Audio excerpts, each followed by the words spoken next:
ఇక్కడ ఇద్దరు కూర్చుంటే వెళ్ళిపోతావేంట్రా? బిల్డప్పా? వచ్చి కూర్చో. మీ ఇద్దరు నా దగ్గర దాచినందుకు మీరు నా దగ్గరికి రావాలి, నేను అలగాలి. కానీ ఇక్కడ అంతా రివర్స్ అయిపోయిందేంట్రా? మొహం మొగ్గలా పెట్టుకుంటావేం? మాట్లాడు. సరే, నీకు తెలియక చేసావు. ఆవేశంలో 2 దెబ్బలు కొట్టాను. ఏం కొట్టకూడదా? ఈశ్వర్ సార్ అని ప్రేమగా పిలిచే ఏదో అనుకున్నాను. కానీ నీ మీద చేయి చేసుకునే అధికారం కూడా లేదనమాట. 3 రోజులు అయ్యిందిరా సరిగ్గా నిద్రపోయి. నాకు బంధువులు గాని బంధుత్వాలు గాని లేవు. నాకున్నది మీ ఇద్దరే.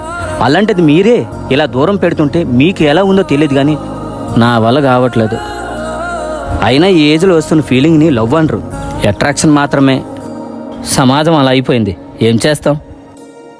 ఫైనల్గా నేను ఒక డెసిషన్కి వచ్చాను రా.